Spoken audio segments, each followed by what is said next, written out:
I am General Paul D. Hawkins, commander of the U.S. Military Assistance Command in Vietnam. Here today, the U.S. Army, Navy, Air Force, and Marines are joined together in a common effort to help this country. Nowhere in the world today are we more aware of the inseparability of the problems of a people involved in fighting a war and building a nation than in Vietnam. For here is the rendezvous of all the historical forces in this century. The communists have long sought to take over in Vietnam, and the first phase of struggle after World War II resulted in the North-South partition directly reflecting our divided world. Now, this young nation, remaining on freedom's side, is engaged in a war which is as hidden and stealthy as it is relentless and exhausting. Responding to the request of the Republic of Vietnam, the United States has come to help, as we have helped and are helping all free people who seek to defend themselves from the communist scourge. The U.S. effort to our Vietnamese allies is a vast and comprehensive one. It involves political, economic, psychological, and military measures. All of the armed forces of the U.S. play a part.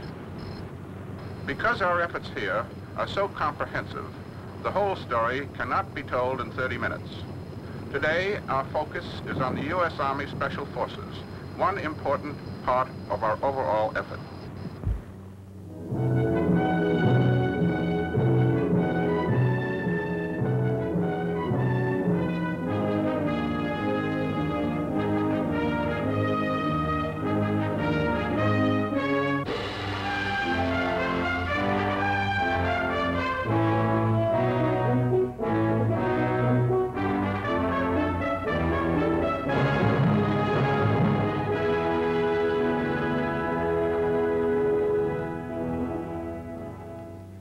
I'm James Arness.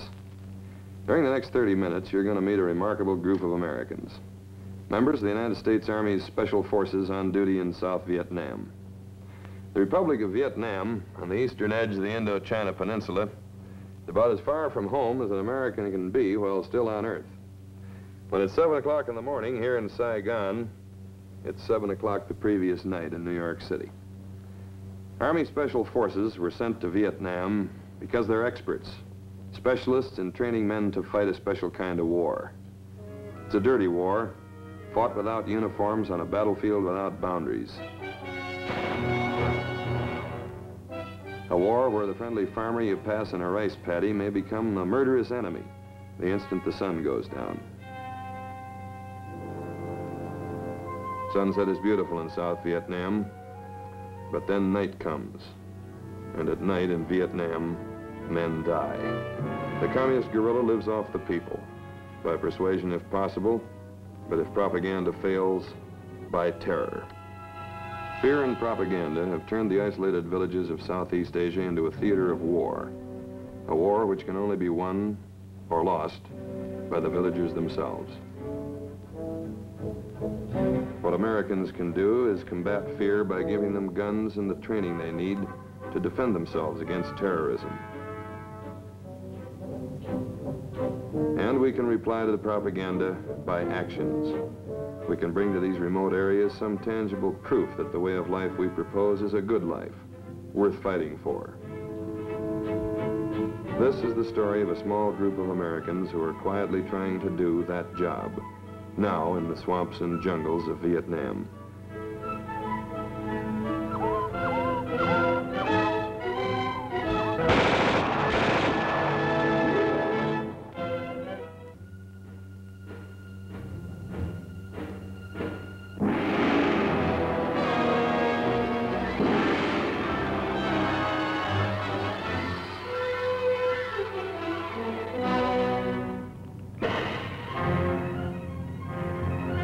Wars come in various sizes, wearing different labels.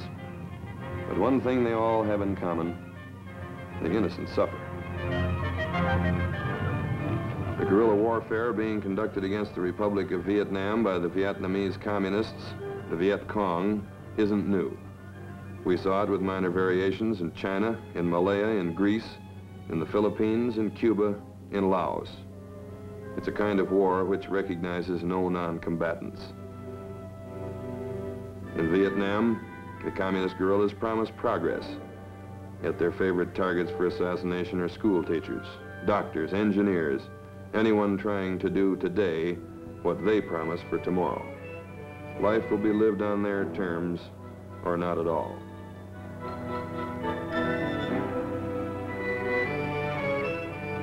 What happens to Vietnam will depend in the end on who wins the villages. And the government of the United States is determined that it won't be communist guerrillas.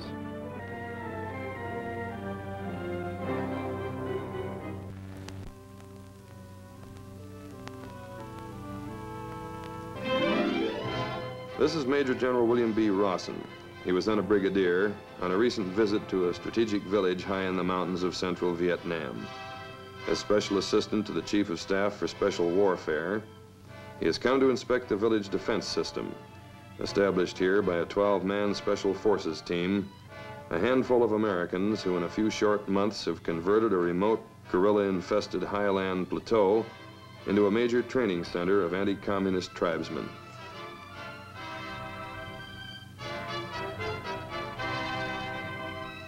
We asked General Rawson to describe the war in Vietnam and the role of the Special Forces soldier. There are many terms which might be used to characterize the conflict now occurring in Vietnam. For the general public, the best known probably is guerrilla warfare.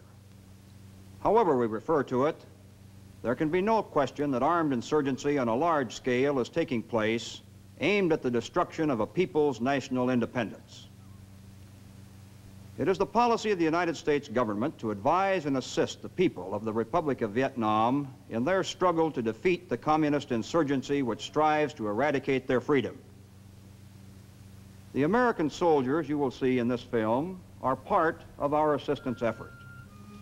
As members of the U.S. Army's Special Forces, they are among the most highly trained military personnel the world has known. Each of them has been trained in a variety of skills which in more conventional organizations would be distributed among 2 or more individuals. These soldiers possess the capability of going to remote, primitive regions of the world to live with the people, eat their food or share their lack of it, learn their language, their customs and taboos, and win their confidence and respect. The future of such areas as Southeast Asia ultimately may be determined by events taking place in remote jungle villages which appear on no maps, by acts of violence occurring only under the cover of darkness, by wars which can be won or lost before the world is aware that a war has even begun. This film documents a small part of what the armed forces, and particularly your Army, is doing to assure that such conflicts, wherever they may be forced upon us, can be resisted successfully by ourselves and our allies.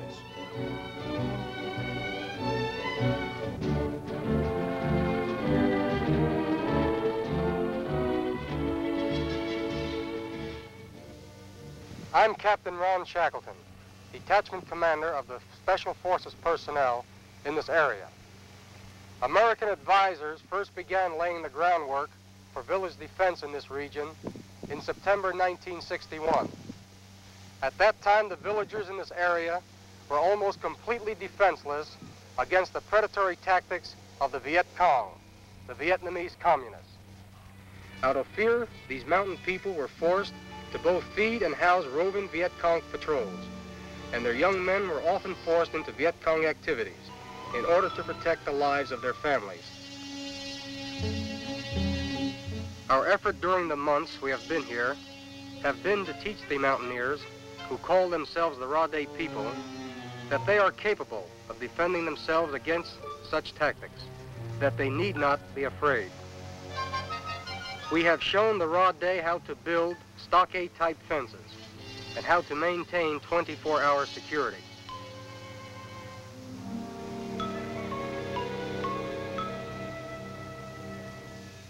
This is Master Sergeant John Slover, who has just returned from observing a patrol. Through an interpreter, he will comment on his observations. Dwayne, tell the patrol that they did a very good job today.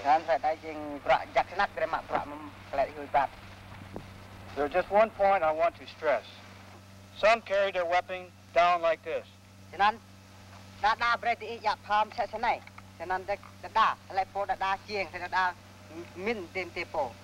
Carry their weapon out the ready at all times.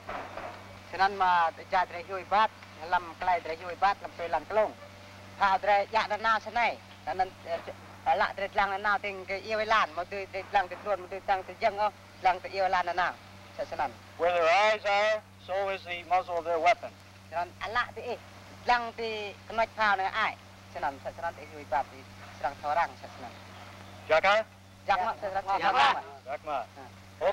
Not all our advisors rely on interpreters. Here we see Sergeant Bill Belch instructing the carbine in fluent Vietnamese. Đây là khẩu súng carabine là K30. Trước khi Hảo lắp và tháo khẩu súng này, tôi sẽ nói qua về những tính cách của khẩu súng này. Muốn bắn chết một tên quân địch, cách các anh có lẽ chừng 300 thước thì được với khẩu súng này, nhưng xa hơn thì chắc là không được.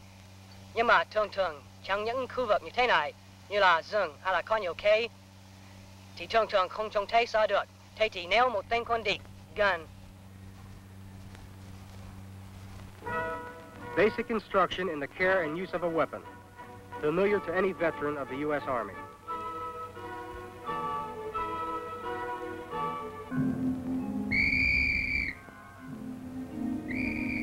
In this class, one of our raw day instructors is teaching his men a technique in search and seizure for arresting Viet Cong agents.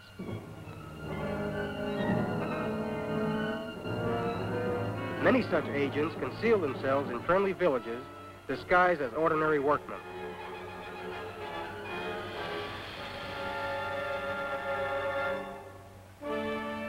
These men are from surrounding villages. They have come to our village seeking training which will enable them to provide their own defense against guerrilla bands.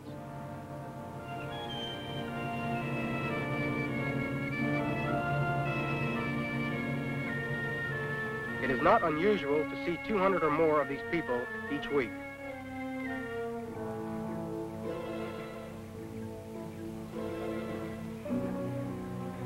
Outside the village gate is a sign which says, "Here, no Viet Cong need apply for rice or any other assistance, that this is a free village which is no longer afraid." We have taught our friends small unit tactics and given them modern equipment with which to defend themselves. People who once defended their freedom with a crossbow are now learning to use rifles, submachine guns, and grenades.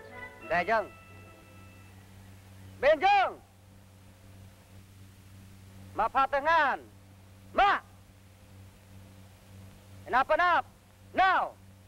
E bat! Bat! Sa! Dua! Sa! Dua! Sa! Dua! Sa! Dua! Sa! Dua! Sa! Dua! Sa! Dua! Sa! Dua!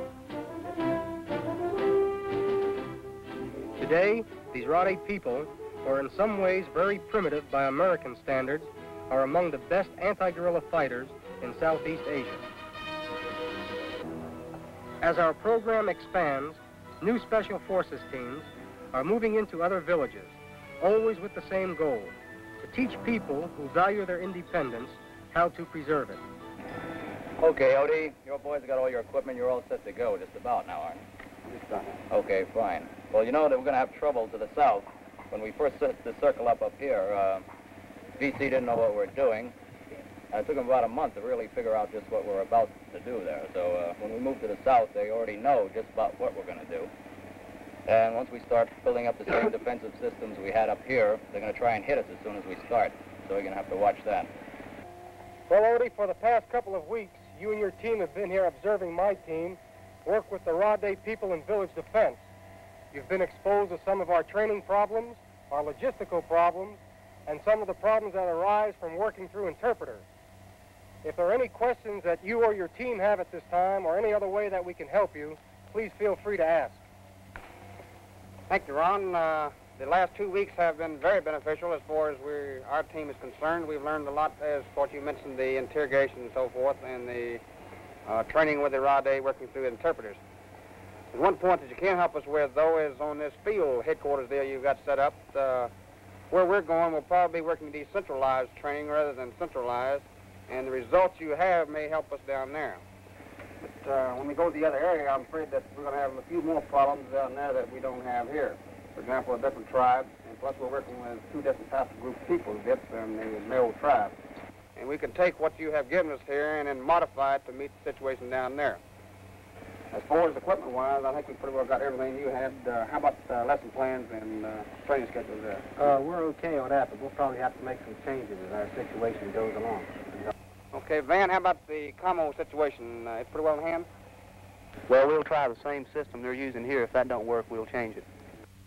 The villages of Southeast Asia were old in the days of Julius Caesar. Throughout their long history, they have been regularly conquered, oppressed, liberated, and invaded again. In the best of times, lives here are neither long nor easy. Maybe it's not surprising that the villagers of Vietnam have simple ideas about what makes a friend. Friends are people who help. Medics of a rather special kind are part of a special forces team to care for their own men. But in isolated, often disease-ridden hamlets where no doctor has ever gone, a special forces medic with his extensive specialized training may be the only contact with modern medicine the people will ever have. Okay, I'll give you this slip here, write down the medicine, and you can pick it up. The use of military personnel to win friends as well as to fight is gaining ground in Vietnam.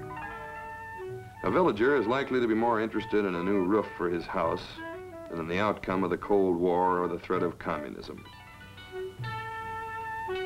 The training and advising of Vietnamese civic action teams for work in the villages of Vietnam may be one of our major contributions to the defeat of communism in Southeast Asia.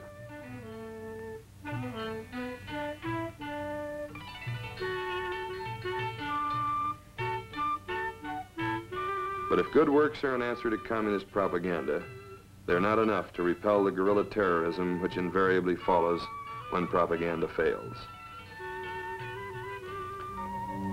This is the village of Hoc Thien, near the coast of the South China Sea. By refusing food and volunteers to Viet Minh guerrillas, these villagers subject themselves to 250 guerrilla attacks in 5 years. That's an average of one a week. They're about to show an American visitor how they survived. A typical alert, which here is more often real than practice.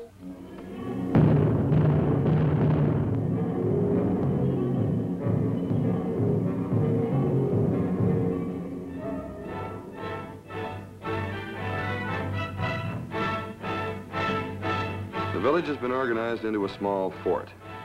When the alert sounds, every man, woman, and child has either a place to hide or a post to defend.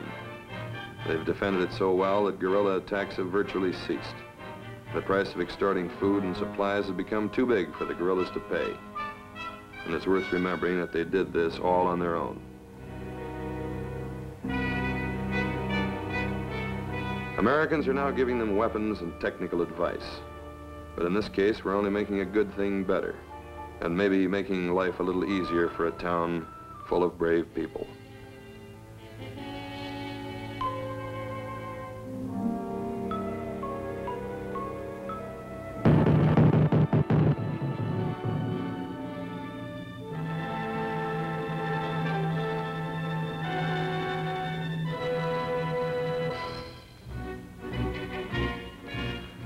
All the bravery in the world won't win a war from behind a stockade fence.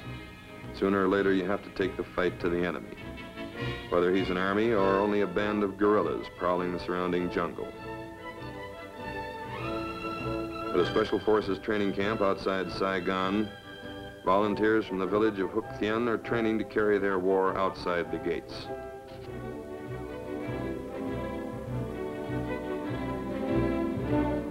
These training missions can be interesting.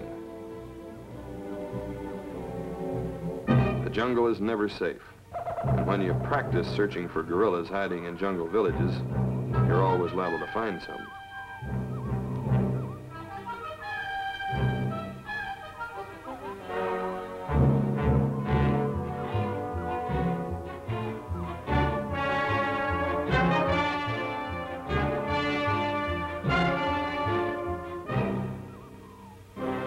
In this school, nobody has trouble keeping the students awake.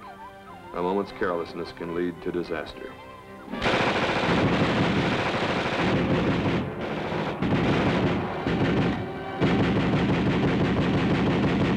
You don't cross a clearing, pass a temple, or walk through a cemetery without making sure.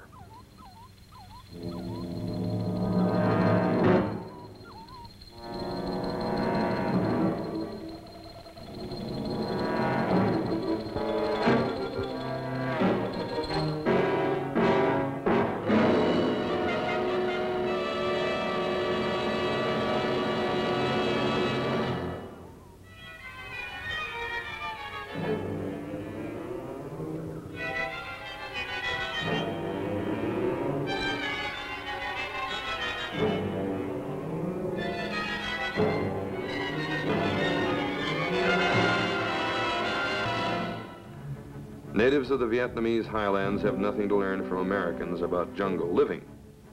But they do need help in mastering the tactics and using the modern weapons which communist-trained guerrillas are using against them.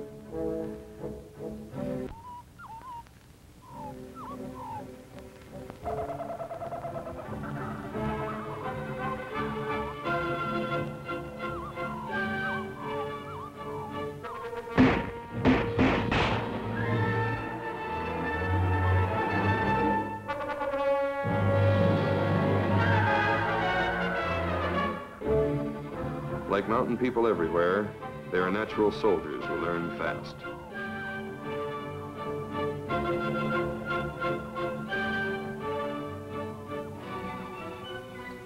These are men of the Nung Chinese, training at a special forces camp near the town of Da Nang.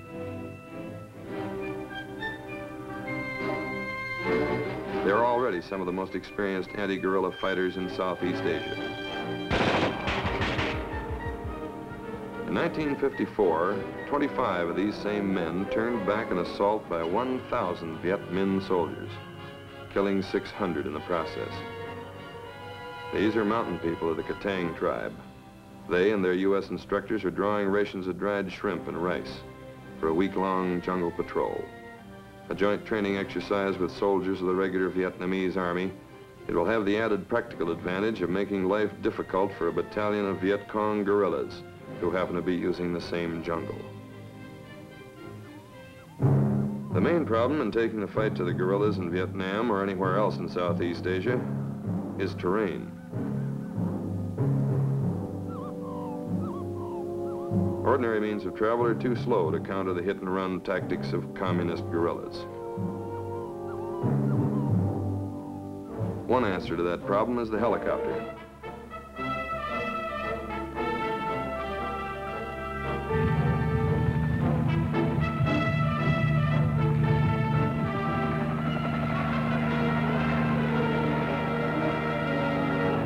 Helicopters manned by pilots trained to fly at treetop level can bring troops into a guerrilla-occupied area the moment their presence becomes known.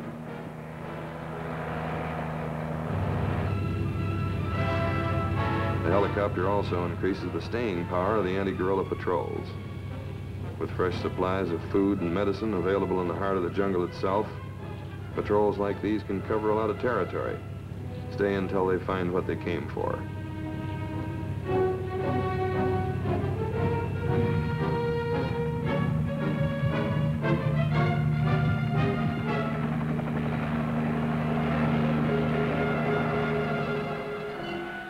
The communist guerrilla is beginning to learn that there are fewer places to hide in the jungles of Vietnam. Some of the Viet Cong guerrillas are hardcore communists, prepared to die for a cause in which, unfortunately, they sincerely believe.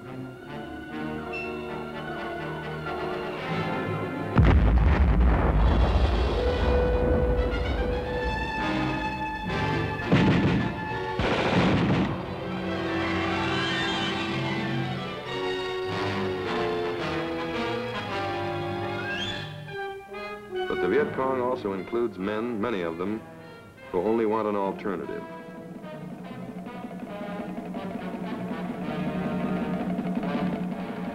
Men like this young Rade tribesman, who a few days ago deserted the guerrillas and came to a Special Forces team seeking protection. His name is Trung, 22 years old. How long has he been with the VC? Đâm lan ở độc Hồng Vietnamese. Độc viên mình đua lan, nan xa nan đua. He has been with the VC 2 months since January. Why did he join the VC? Singak kelai na độc Vietnamese. Còn độc viên mình cứ ta sẽ nhung mạc ho, go, rồi cũng nào em dê. He joined VC because VC forced him, pressed him to go in jungle. Why did he desert the VC? Singak kelai kelah duit mang Viet Cong. Có kelah duit mang Viet Cong, cứ ta cũng mà đi kir, cũng kelai kenap nhai. Đi chữ chang, quy pran quẹ. He deserted VC because he does not like the life of VC. And he treated badly many people, steal rights, and work hard. Why did he come to our specific training area? Singak chang khare ka bone now ne. Có rê bên nào này, cứ ta cũng mà hình. Bạ bên nào này, pray cơ, play nghe cũng đi bên sang. He come here because he know that program in Buenao is for Rade people and for Rade benefit, and he want to work here to help Rade people to have better life. How large was the group of VC that he was with? Đâm châu phong Việt Minh bet hong Việt Minh độc bên có Phạm Lưu Châu. 40 people with him. It will be a long while in Vietnam before any swords are beaten into plowshares. But the time will come. What the people want is peace. Peace and a chance for a better life.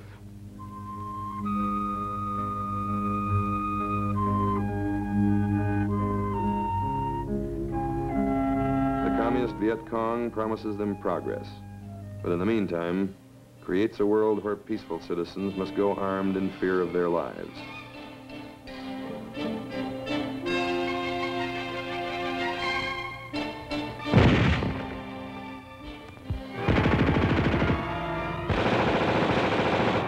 What the Viet Cong guerrilla really wants is power. What he can't control, he tries to destroy. In South Vietnam, the old promises don't work as well as they used to. And so the guerrilla resorts more and more to terrorism, is at war with his own people.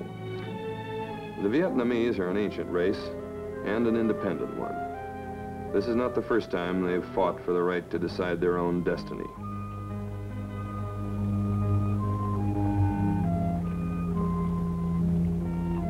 For 2,000 years, they've defended that right against all the emperors of China, against the cavalry of Kublai Khan, against modern armies using machine guns and airplanes. Given time, they will send today's would-be oppressors to join the others in defeat. Our purpose in Vietnam is to give them that time.